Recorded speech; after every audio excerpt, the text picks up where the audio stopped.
Continuamos entonces con las propiedades coligativas de las soluciones en esta cápsula 2, que es relativa a soluciones de electrolitos ahora y también al concepto de tonicidad que está asociado con estas propiedades coligativas.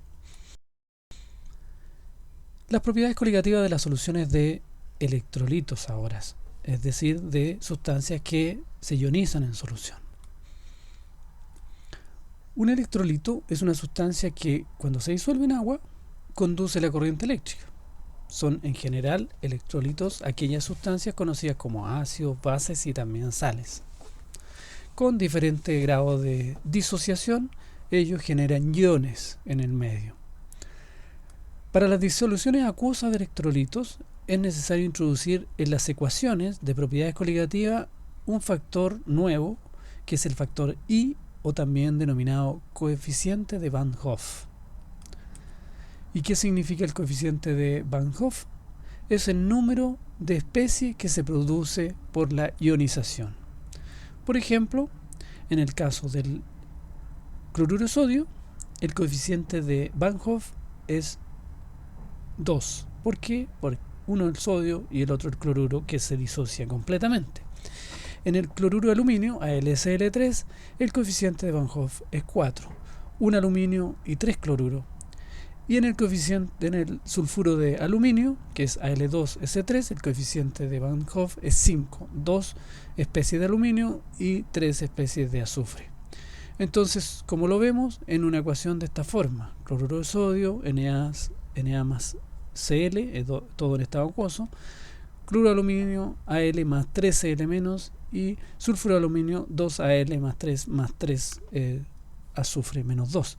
Ahí tienen el número de especies que se necesita aplicar a las ecuaciones para las propiedades coligativas. Veamos esto con una tabla mejor, que ejemplifica cómo se usa el coeficiente de Van Hoff. A la izquierda, en la primera columna, ustedes pueden ver la propiedad coligativa: descenso de presión de vapor, descenso crioscópico o de la temperatura de congelación, ascenso bulloscópico o de la temperatura de ebullición y presión osmótica. Recordemos las ecuaciones para las soluciones de no electrolitos. Es decir, la variación de presión es la fracción molar del soluto por la presión del solvente o disolvente, y la fracción molar es en realidad la división de los moles del soluto por la suma de los moles del soluto disolvente, que es N1 más N2. El descenso crioscópico es la variación de temperatura, que es igual a K sub F o K sub C por la molalidad. El ascenso ebullioscópico es la variación de temperatura igual a K sub E o EB por M, que es constante ebullioscópica, y la presión osmótica es pi, y es igual a la molaridad por la constante de los gases por la temperatura. Entonces, en soluciones de electrolitos, o electrolito en realidad la palabra correcta, lo que deben hacer ustedes es aplicar el coeficiente de Van Hoff, es decir, cuántas especies se producen, por 2, por 3, por 4, por 5, etc. Y aplican a toda la ecuación, es decir, I por todo, en delta T, por ejemplo, I por K sub F por M, o K sub B por M, y en la presión osmótica I por MRT. Y así ustedes tienen el resultado de la variación de o presión o temperatura. Claramente que ha establecido que el aplicar a un solvente un soluto que se disocia ejerce un efecto más potente, y por lo tanto, por ejemplo, en algunos procesos industriales, por ejemplo, que debe aumentarse mucho la temperatura, o a veces hay mucha presión en el proceso, se agregan algunas sales, cloruro de sodio, cloruro de potasio o cloruro de calcio, por ejemplo, que producen más especies para que la temperatura de ebullición aumente, la presión baje y así el proceso ocurra mejor. Hablemos entonces ahora del concepto de tonicidad u osmolaridad efectiva. Hemos hablado de los osmoles, ¿cierto? Y si uno calcula osmoles por litro de solución, se transforma en el concepto de osmolaridad. Si uno dijera osmoles por kilogramo de solvente, va a tener el concepto de osmolalidad. Es decir, al igual que molaridad o molalidad, nosotros podemos tener osmolaridad u osmolalidad. Y esto afecta en procesos fisiológicos importantes y aquí lo vamos a visualizar. Los solutos que ejercen presión osmótica en el espacio extracelular son aquellos que permanecen en ese compartimento. Es decir, si nosotros tenemos en el espacio extracelular cloruro de sodio, por ejemplo, y no atraviesa a través de la membrana, eso va a ejercer un efecto osmótico. Tenemos cuáles son los solutos que aportan a la tonicidad u osmolaridad efectiva de las células. El cloruro de sodio, el cloruro de potasio, el fosfato ácido de sodio, la glucosa, son algunos de los elementos o compuestos que aportan a este concepto. Convengamos que sabemos que en muchos casos el cloruro de sodio o la glucosa tienen transportadores que logran hacer pasar esta molécula hacia el interior o hacia el exterior en algunos casos. Pero mientras esa es una pasada, digamos, que disminuye un poco la presión osmótica, pero en general se mantiene un grado de presión osmótica y en algunos casos, en algunos tipos celulares o en algunos tipos de membranas, cuando no atraviesa el efecto en la presión osmótica es alto, o sea, en la tonicidad. Hay otros solutos que, como les dije, pueden atravesar la membrana y por lo tanto no ejercen ningún efecto osmótico. Los que atraviesan perfectamente la membrana de un lado a otro no ejercen ningún efecto. Ejemplo, la urea. Entonces, la tonicidad, ¿qué es lo que es? Es la presión osmótica ejercida por los solutos que permanecen en el espacio extracelular, o también llamada osmolaridad efectiva. ¿Cuál es la diferencia entonces en la osmolaridad que nosotros acabamos de definir o los osmoles que acabamos de definir? Es que la tonicidad es la sumatoria de todos los efectos que ejerce en la presión osmótica o de todos los agentes que aportan a la osmolaridad. ¿Cuál es el principio de isoosmolaridad? Algo fisiológicamente relevante. Los compartimentos líquidos del organismo, ya sea el intracelular o el extracelular, tienden a poseer la misma osmolaridad. ¿Para qué? Para que se mantengan en un equilibrio. Cuando interviene algún factor que modifique la osmolaridad en un compartimento, por ejemplo, intracelular o extracelular, el agua va a difundir en un sentido o en otro para igualarlo. ¿Se acuerdan de la membrana semipermeable? Bueno, aquí tenemos que la membrana semipermeable será, por ejemplo, la membrana celular u otra membrana dependiendo de lo que estemos hablando. Por lo tanto, es el agua la que se mueve principalmente de un lado a otro para ejercer o igualar el efecto, para mantener lo que se llama la isoosmolaridad. La isomolaridad es muy importante cuando uno quiere aplicar, por ejemplo, aquí a mano izquierda les muestro un suero.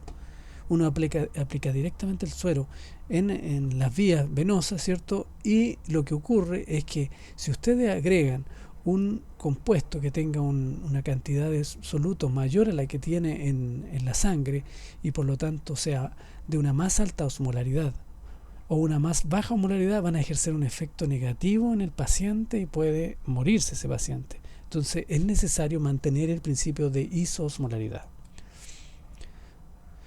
Cuando ingresa, por lo tanto, un volumen, como puede ser cloruro de sodio, ¿cierto? Hay que buscar que sea isosmolar. O también le vamos a llamar, como le llamamos a la isosmolaridad, le llamamos tonicidad, ¿cierto? Le vamos a llamar que o es isosmolar o es isotónica.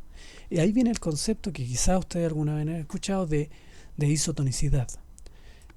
Una solución isotónica entonces será una solución que tenga las concentraciones que en términos de osmolaridad tiene la célula. Entonces se establece que el cloruro de sodio 0,9% es isoosmolar a la sangre y por lo tanto no experimenta difusión a los compartimentos intracelulares.